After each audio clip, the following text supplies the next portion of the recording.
Good day all of you. अभी हमने इससे पहले देखा कि थ्रेड में क्या होता है, उसके की पॉइंट्स क्या होते हैं।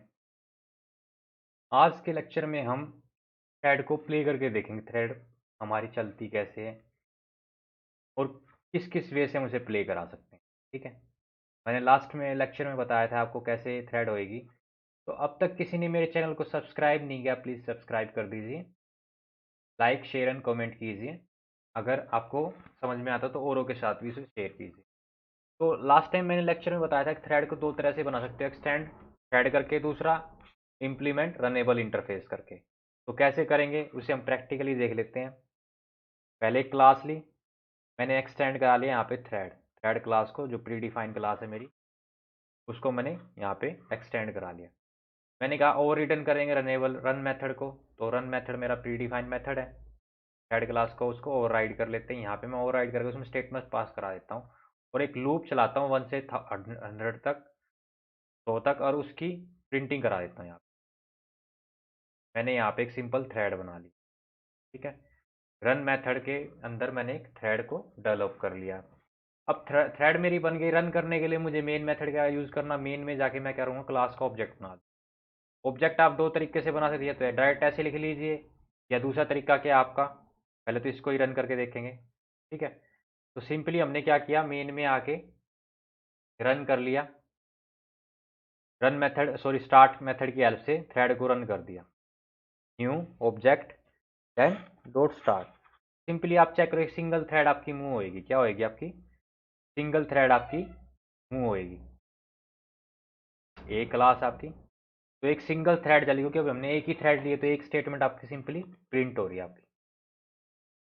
ठीक है, तो आपकी क्या हो रही है, एक आपकी थ्रेड सिंपली प्रिंट हो रही है। ठीक है, तो उसके ब्याह पे आपने एक थ्रेड को प्ले करा लिया।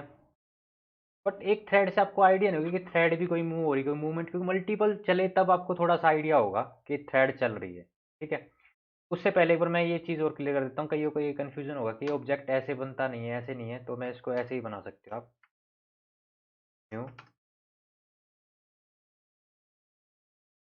तो ये भी ऑब्जेक्ट, मैंने क्या किया, डायरेक्ट इसके डॉट ये कर दिया, या आप ऐसा कर सकते हो ओबीजे डॉट, यहाँ पे ये लिख सकते हो ओबीजे डॉट।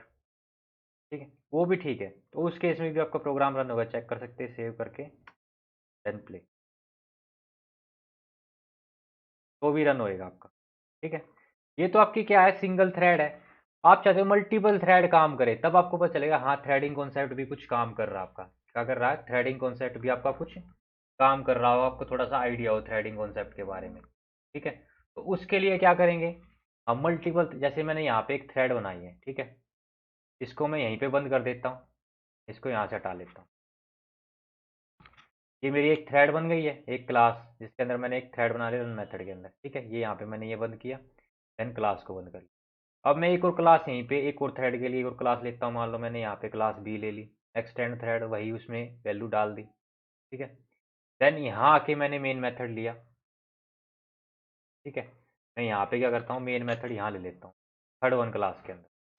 मैंने दो थ्रेड सेम बना दिए। ठीक है, और थर्ड वन क्लास में मेन मेथड बना के वहाँ पे दोनों के ऑब्जेक्ट बना के मैं वैल्यू कॉल करा देता हूँ। ठीक है, ए का ही बना लिया मैंने और बी का भी। ठीक है, अब यहाँ पे मैं दो थ्रेड चला रहा हूँ। क्या चला रहा हूँ, दो थ्रेड, एक ए क्लास एक बी क्लास। तो उस केस में क्या होता है, सेम वही एक्सटेंड करके बी क्लास को भी मैंने क्या किया, एक्सटेंड करके, और वही वैल्यू मैं उसमें भी करा रहा हूँ जो इसमें कराई है। ठीक है, बोथ केसेस में। ठीक है, ए और बी बोथ केसेस में मैं ये करा रहा हूँ। तो देख लेते हैं इसकी आउटपुट क्या होगी। ए और बी दो क्लासेज है। ठीक है, main class, main method demo नाम की क्लास के अंदर है, जो मैंने थर्ड वन जिनमें मैंने दोनों को ऑब्जेक्ट बना दिया। ठीक है, अब इस केस में मेरी देखो यहाँ पे मूव हो रही है, कभी ए कभी बी, कभी ए कभी बी, कभी ए, मूवमेंट हो रही है थ्रेड की, कभी ए चल रही है कभी बी चल रही है, कभी ए चल रही है कभी बी चल रही है। ठीक है, ये आपकी मल्टीपल थ्रेड मूव हो रही है। क्या हो रही है, मल्टीपल थ्रेड मूव हो रही है। तो इस तरह से थ्रेड की मूवमेंट होती है। अगली बार चलाओगे कभी बी पहले बंद हो जाए, पहले ए बंद हो जाएगा, कभी ए, क्योंकि अभी कुछ सेट नहीं है इसमें, हमने ये नहीं लगाया कि प्रायोरिटी किसकी ज़्यादा किसकी कम, नॉर्मल प्रायोरिटी है दोनों की, तो नॉर्मली चल रही है। ठीक है, पर इन केस सेकंड केस क्या हो जाता है, इम्प्लीमेंट रनेबल करके क्या हो जाता है, सेम वही केस हम दूसरे तरीके से करते हैं, इम्प्लीमेंट रनेबल करके। मैंने दो तरीके से बताया, थ्रेड क्लास आपकी दो तरीके से बन होती है, आपकी क्लास सिंपल और दूसरा एक्सटेंड करके, दूसरा इम्प्लीमेंट रनेबल। तो रनेबल के यहाँ पे वही रन मेथड को रिटर्न करेंगे, थ्रेड बना लेंगे, सेम वही प्रोसीजर दोनों केस में, ठीक है। यहाँ पे मैंने क्या किया, अपनी वही इम्प्लीमेंट रनेबल करके दो क्लासेस बना लिए, ए और आपकी बी, ठीक है।